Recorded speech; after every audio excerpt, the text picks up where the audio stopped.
The 1980s were a golden age of outrageous comedy. It was a time when movies didn't just push boundaries, they crashed through them with reckless abandon.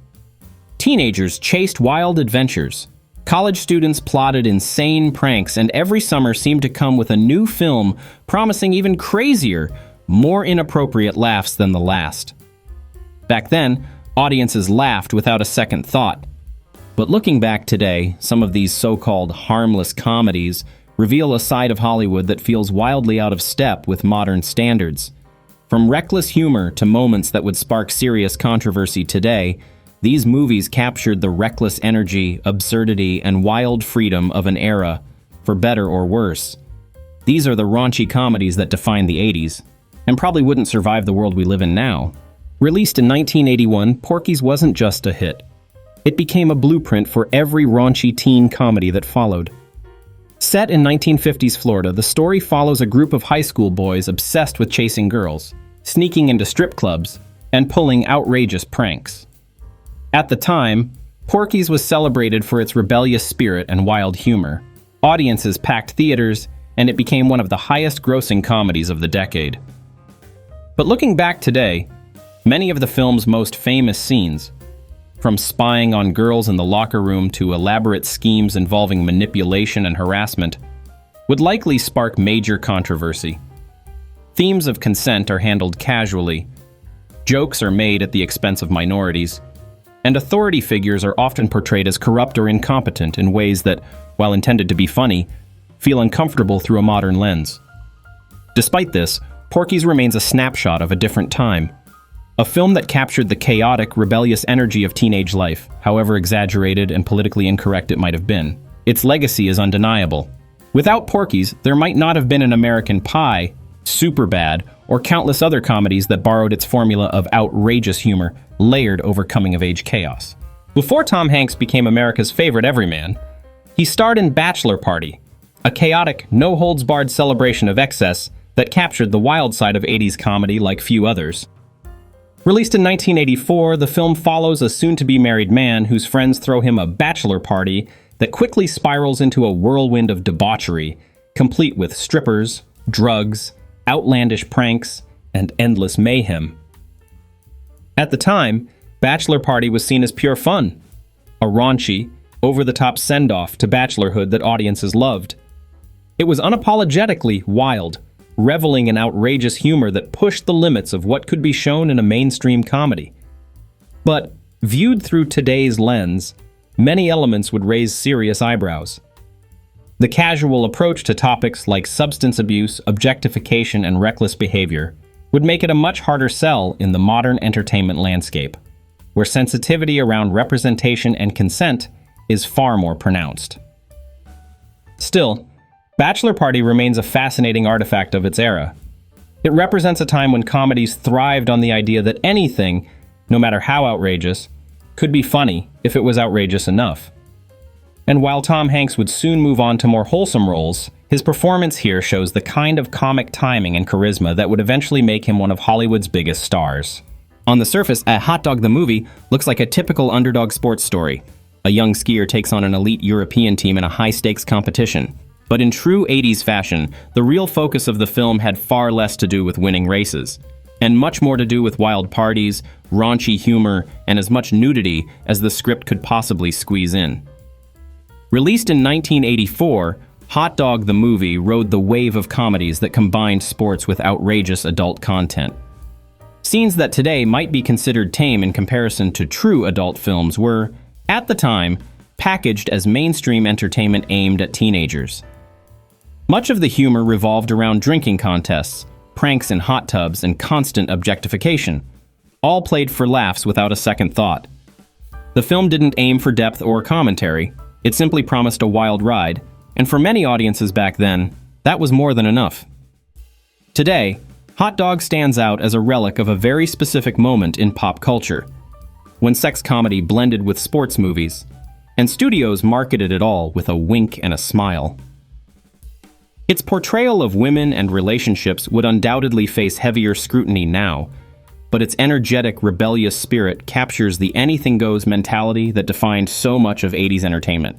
Before he became one of Hollywood's most versatile actors, Johnny Depp made one of his earliest appearances in Private Resort, a teen comedy that perfectly embodied the carefree, anything-goes attitude of mid-80s cinema. Released in 1985, Private Resort follows two young friends spending a wild weekend at a luxury resort where their primary goal is simple: chase women, cause chaos, and avoid getting caught. There's a loose plot involving stolen jewelry and mistaken identities. But like many comedies of its time, the real focus was on endless romantic escapades, skimpy outfits, and outrageous physical comedy. At the time, Private Resort was seen as lighthearted fun, the kind of playful, risque movie that teenagers snuck into theaters to watch. The humor was broad, the stakes were low, and the film made no apologies for its focus on youthful recklessness and sexual misadventures. Looking back today, the film's portrayal of gender roles and relationships feels out of step with modern sensibilities. Much of the behavior that was once portrayed as harmless hijinks would now be seen as outdated, tone-deaf, or even inappropriate by current standards. Still, Private Resort captures a carefree slice of 80s culture, when movies were less concerned with political correctness and more focused on delivering outrageous fantasy scenarios, no matter how improbable or questionable they might seem today. Released in 1982, Zapped took the classic high school comedy formula and added a wild, supernatural twist. Starring Scott Baio as a teenager who accidentally acquires telekinetic powers, the film could have been a lighthearted fantasy. Instead, it leaned heavily into raunchy humor, using those newfound powers almost exclusively for mischief and pranks that would never pass in today's cinematic climate. In Zapped, telekinesis isn't used to save the world or fight villains. It's used to pull off pranks, lift skirts, unfasten clothing, and cause as much mayhem as possible, all played for laughs without a hint of self-awareness. At the time, audiences found it hilarious and harmless, reflecting a broader cultural attitude that treated teenage rebellion and sexual curiosity as good-natured mischief. But today, the behavior portrayed would spark serious conversations about consent, boundaries, and the casual treatment of personal privacy. Despite, or perhaps because of, its absurd premise, Zapped became a cult favorite among 80s teens, spawning a sequel and countless imitators that tried to capture the same blend of fantasy and farce.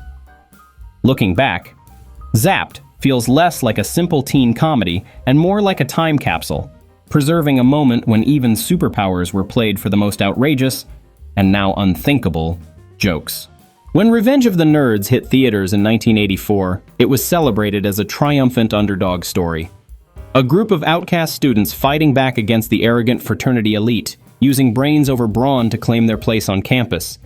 It became a massive hit, tapping into the growing cultural affection for the geek hero and delivering a loud, unapologetic message. Outsiders could win too. But beneath the surface, Revenge of the Nerds included scenes and jokes that by today's standards would be seen as highly problematic. Themes around consent are handled casually, if at all. Pranks involving hidden cameras and impersonations cross ethical lines that modern audiences would find deeply uncomfortable. Even some of the portrayals of minorities and women fall into stereotypes that feel dated and insensitive. At the time, the film's rebellious humor resonated with audiences who loved seeing the social order turned upside down. The nerds weren't just winning, they were finally getting even. Today, though, many viewers see Revenge of the Nerds as a prime example of how different cultural standards were just a few decades ago. It remains a beloved cult classic, but one that sparks important conversations about how comedy evolves, and how the lines between harmless mischief and genuine harm have shifted over time. Released in 1984, Hard Bodies was exactly the kind of movie that defined a certain breed of 80s teen comedy. Loud, brash, and unapologetically focused on one thing: the pursuit of women, with as little subtlety as possible. The plot follows three older men who hire a young, smooth-talking beach bum to teach them how to pick up women. What unfolds is a series of outlandish schemes, beach party montages, and endless objectification, all presented as harmless, good-natured fun. At the time, Hard Bodies fit right in with the wave of comedies that celebrated wild bachelor behavior and treated reckless pursuit as a punchline. It was marketed with bright colors, bikinis, and a promise of non-stop fun in the sun, a formula that sold tickets and rentals without hesitation. Viewed today, however, Hard Bodies feels frozen in time, reflecting a version of gender dynamics and humor that would be immediately called out in the current cultural climate. The idea of training others to manipulate and pursue women as a game is no longer seen as funny or harmless. It's viewed as a serious issue of respect and consent. Still, Hard Bodies captures a very real part of 80s pop culture, a fantasy of carefree rebellion, unchecked by the kinds of conversations and standards that would emerge in later decades.